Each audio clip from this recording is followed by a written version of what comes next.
Hey guys, this is Undercover Dudes all the way from Down Under, and today I'm going to be talking about Dirty Bomb, and I'm going to be answering the simple question, is Dirty Bomb a fun game to go and play? Because honestly, if a video game is not fun to go and play, then why bother playing it? If there is no enjoyment out of the experience that you're having, then there is no reason for you to be playing that game. And I think this is a really important question for Dirty Bomb, because there is a lot to like about Dirty Bomb, but the community behind it and how they actually go and play the game is really the one thing that's upsetting my experience, and I'll explain that a little bit later on.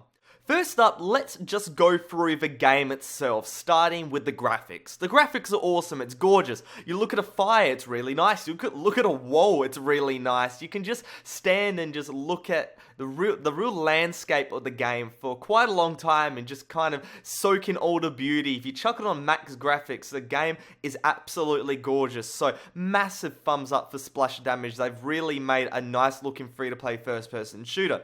This links directly into the mechanics of the gameplay, like how your character goes and moves. It's a very fast-paced game. Your character moves very quickly, and the movement is quite fluid. How you can jump off walls with the parkour elements, which you can rarely see in any other first-person shooter. So you've got parkour elements, the game is very fluid in terms of the movement. It's just a massive thumbs up in terms of the physics engine of this game. But let's not forget about the weaponry in Dirty Bomb, because it's very different to really any other first-person shooter I've played. Most FPSs, guns have a 3 to 4 shot kill, right? But in Dirty Bomb, it can go up to like 5 to 8 shot kills on assault rifles. The damage is relatively low and the recoil is relatively low. So splash damage has made it less about going and getting, trick shots and flicking around people and one-tapping them and whatnot. And that pulls the gameplay less away from the actual mechanics of shooting people and more towards, okay, it's objective focus. It's less about killing people and more about playing OBJ, and that is very important. Hardcore shooter fans would be rejoicing right now, saying, oh, finally a game that's all about the objective, but this doesn't translate into an in-game experience that is all about the objective. When you hop into Dirty Bomb, you're faced with two options. You can go and play on the server browser, which is casual, or you can play competitive. I play casual most of the time because I just like to hop in and out. I do commentaries most of the time, so getting gameplay on competitive is a little bit more difficult, and if I want to go and change up some settings, I can simply leave the game and that's all good. So saying that, I play casual most of the time through server browser.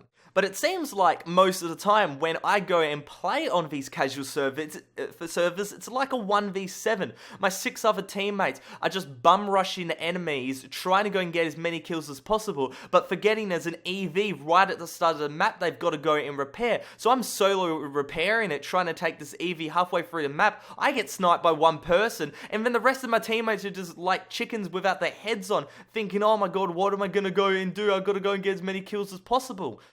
You can put the blame with Call of Duty and say, okay, all the COD kids and whatnot, they're just playing the game wrong. But I think that's stepping away from the real issue. The real issue is that Dirty Bomb is a game that's centered around one type of community, the hardcore objective based. But there is two communities coming in. The casual people that just want to kill stuff, and then the hardcore that want to go and play the objective. And Dirty Bomb only caters for one. There's only objective modes in this game, so everybody's flooding into these objective modes, and the players don't have the same mindset, and that's why the experience is not exactly optimal at the moment.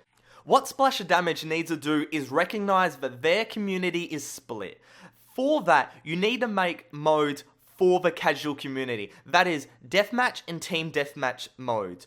Just chuck it into the maps you've already got, segregate the map a little bit. For example, Chapel, only have it, let's say, in the middle bit of the map, and just make it a spawn area for one team and a spawn area for the other team. Really simple, and for that, just have deathmatch and team deathmatch modes. That's for the casual community that just want to go and kill stuff, and they will stay out of the objective mode. And for that, your competitive, hardcore, objective experience that you'll have in the objective modes will stay pure. People will not go in there simply to kill, but rather to go and play the objective. Because if they wanted to go and kill stuff, it's a much easier experience doing it on a team deathmatch server because you don't have an objective to go and quote-unquote distract you in that type of scenario.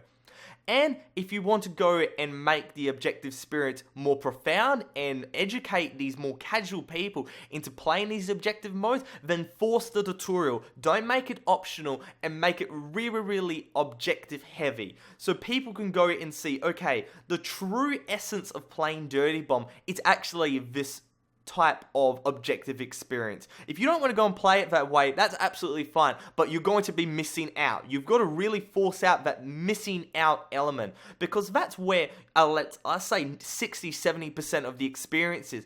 Shooting wise, the game isn't necessarily that good. There's many other shooters where you have a more satisfying experience killing people, but the satisfying experience in Dirty Bomb is playing the objective and pulling off those clutch moments with 10 seconds of overtime and whatnot. So saying that, I like Dirty Bomb, but at the moment, I don't like how the community has adopted this game. Later on, I guarantee when the community becomes more educated, it'll be absolutely fantastic.